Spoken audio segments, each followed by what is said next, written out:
Good evening, ladies and gentlemen. I'm Hunter, and I'm going to be casting a bit of a longer game right now.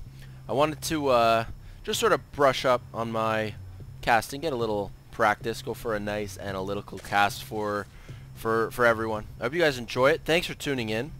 Once again, we are going to be looking at an IdrA game as I pull up this fancy new patch 1.3 scoreboard. We got IdrA, the green Zerg. He has spawned at the 2 o'clock, 3 o'clock position on Metalopolis. IdrA's opponent from the Mouse team, Strelok, is at the 12 o'clock position. He's the red Terran player. So we are going to be looking at a TVZ.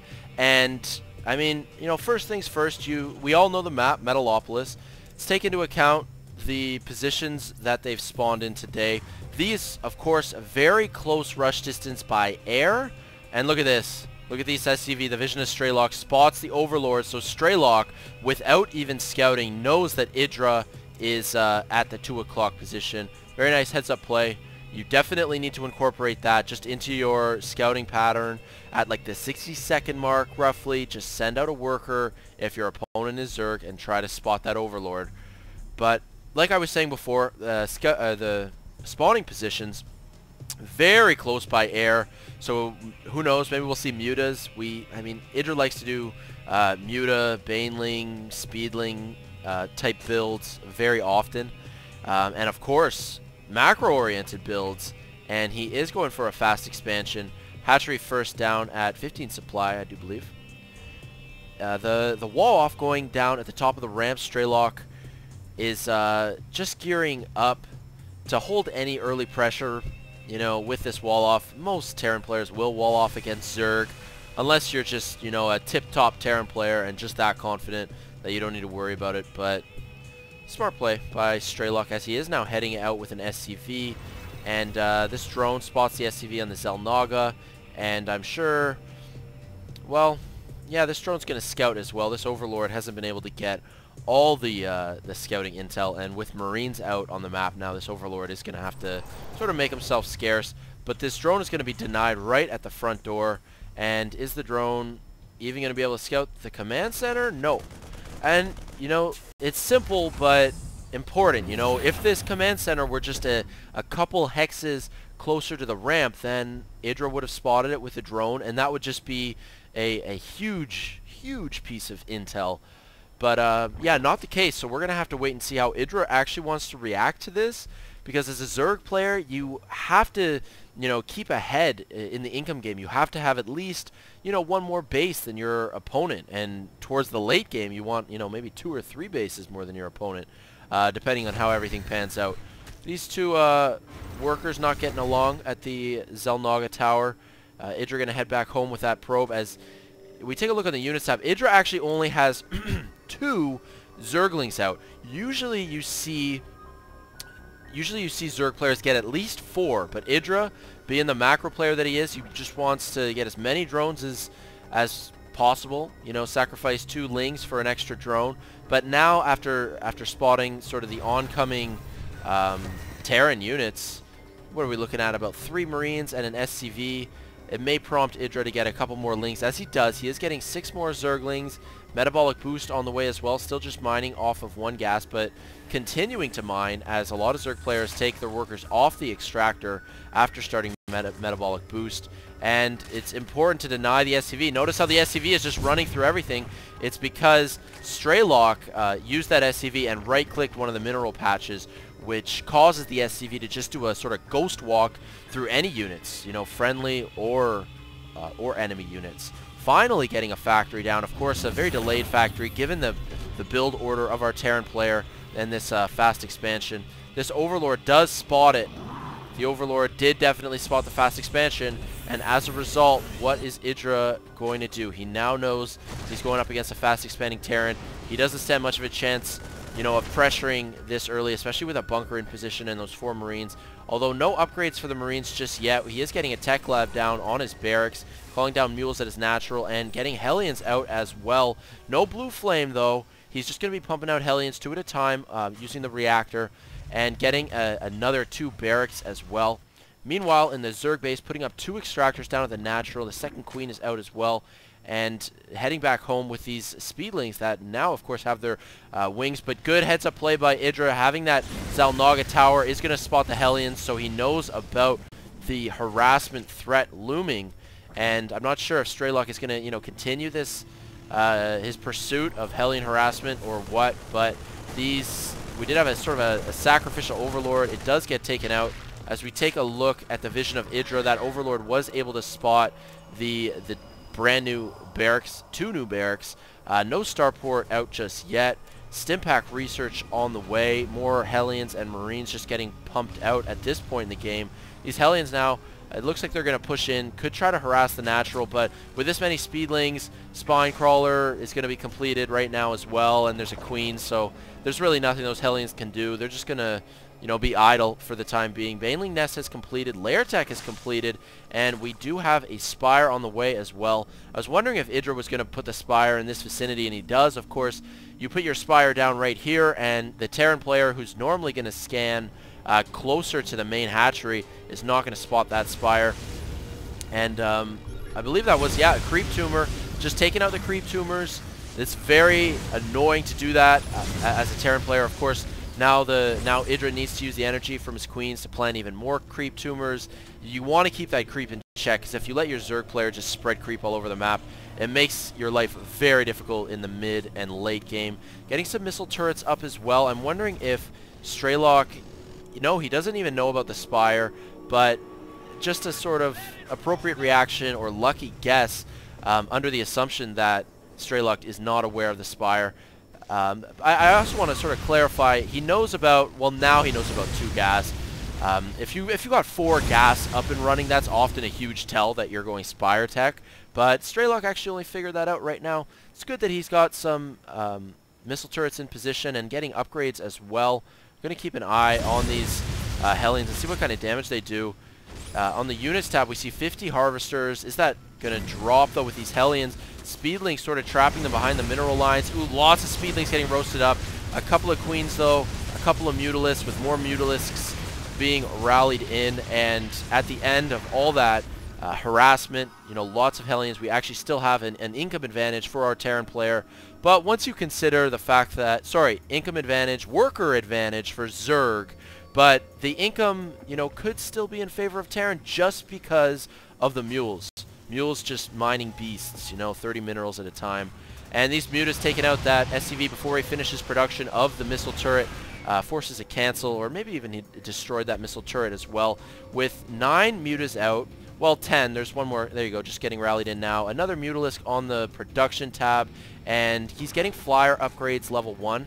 You definitely want to get attack upgrades. I rarely see Mutalisks get armor upgrades, but when you get the +1 flyer attack, it really does help, especially against Marines. But sort of to counteract that, Marines are getting combat shield. They've already got stim packs, and this eBay is going to be pumping out upgrades. He's already got +1 attack for his bio units, and +1 armor now on the way as well. Though that single missile turret really no match for these mutas, and these mutas are going to have free reign. I'm not sure what IdrA was going to choose to do. He could have probably picked off a couple, maybe 2 tech labs before being forced to retreat home, but IdrA just playing it safe. He's going to try and fend off this attack, but this is actually a very scary push. Of course, siege mode is complete. These Marines are getting upgraded very quickly, and if the Spire goes down, that's going to be really bad news. There's going to be a huge, gas surplus building up, because he's not going to be able to spend it on mutas, and that Spire does get taken out. Lots of Banelings morphing in, though. Lots of Banelings at the natural. An in-base hatchery, third base for mining now complete as well. It's nice to have units elevated onto the high ground when you've got sieged up tanks on the low ground to cover. Of course, these units can spot for the tanks, and the tanks can cover for the units, cover for the Marines when the Banelings try to close the gap. Now, Baneling speed is complete as well, so that's going to definitely help a lot. Scanning in, going to take out creep tumors, and these Banelings, moving a little bit too close to the tanks, taking lots of damage from those siege tanks. But Mutalisks trying to harass tanks wherever they are left open, of course. You're going to want to poke and prod with mutas wherever the Marines are not. You got to avoid those Marines, especially when they're stimmed up. You can see them just mowing down those Mutalisks so quickly.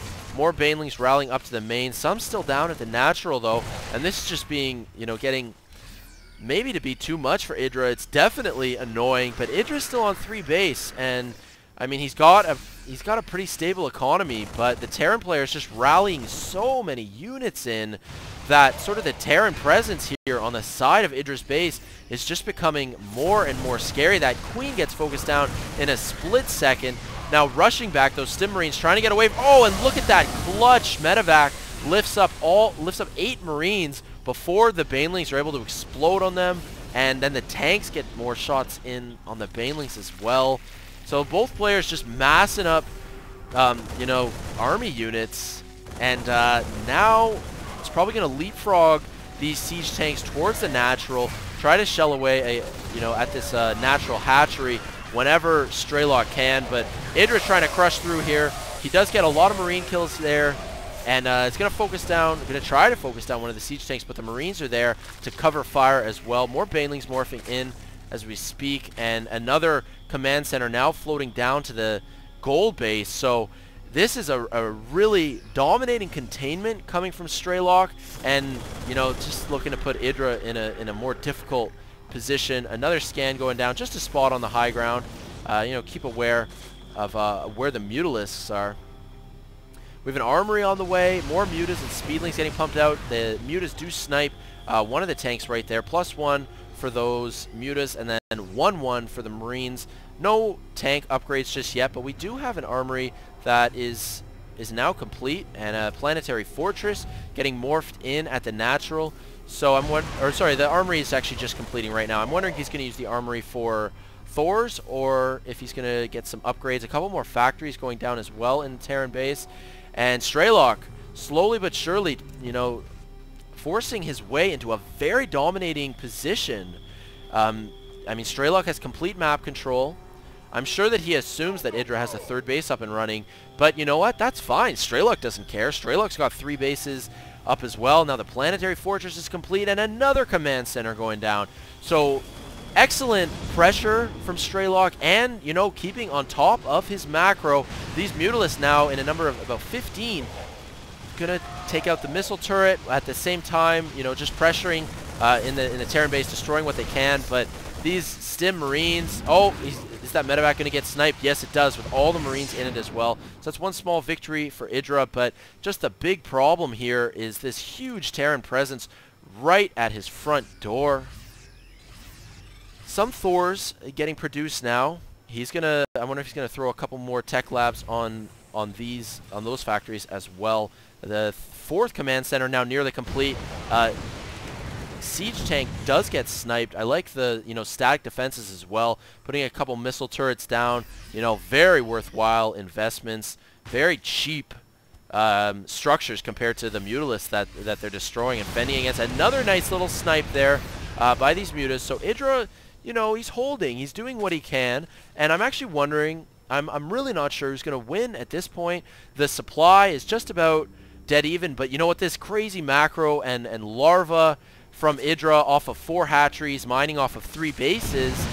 He's getting lots of injects. His army, his supply count is climbing so quickly. Still pumping out lots of mutas. He's now getting more upgrades from the Evo chamber. He's getting +2 melee, and he's actually looking to move out right now. So this looks like it's going to be a big engagement. All the speedlings leading the way. Banelings forced to explode on the tanks, but a lot of the tanks do get taken out. The Marines once again elevating to the high ground, but there is still a Marine presence. I mean, now it's just a question of how quickly can these players re-macro up their army, and keeping an eye on the production tab. We got lots more Banelings morphing in. Banelings, of course, if they can close that gap, you know, versus the Marines, it's going to make the lives of Mutalisks very easy to snipe the remaining tanks. A 4th base now on the way as well. And the command center now has been floated down here. It's good that IdrA was pooping some creep there as well, just to delay it. But hold that thought, because we got another attack, and all these Banelings moving in, forcing all the Marines back. Pretty good micro from Strelok. All the tanks get taken out. Strelok was able to retreat quite effectively, but the production facilities, it seems, for the Terran player is just too much. So many factories, barracks. Like, how many barracks is he even producing off of? I guess he's got, what, 5 up in his main. He's got 2 fact down here. Another factory in his main. Is he getting upgrades? He's not actually... Oh, he does have upgrades for his tanks, though. He's got +1 for tanks as well. And Thor's now finally joining in. 2 Thors are going to make it really difficult for these Mutalisks. Of course, doing that splash damage and bonus damage to light units. Thor's just really great for controlling airspace. They've got such long range as well. And IdrA now a little bit indecisive, seemingly a little bit flustered, doesn't know where to go. There's Marines everywhere. There's missile turrets up at all of Strelok's bases. Now Thors and siege tanks and, you know, dropping Marines continuously on the high ground. Ooh, +3 attack now for the Marines. Yeah, it is looking... Oh, man, that was just an instant... Yeah, IdrA just left. And understandably so. He was in a pretty much... I'd like to say unwinnable situation. Lots of other Zerg players would not leave at this point. I mean, it is 193 to 163 supply for Strelok, and he's been dominating map control the whole game. And I guess IdrA did acknowledge it was sort of checkmate. I mean, these heavily upgraded Marines, combined with Thor's, static defenses all over the place, is just really an impossible position for IdrA. But a pretty scary push, and if you're a Terran player, I think you got a lot to learn from this particular replay about going up against a Zerg player, at least given the choices that IdrA made.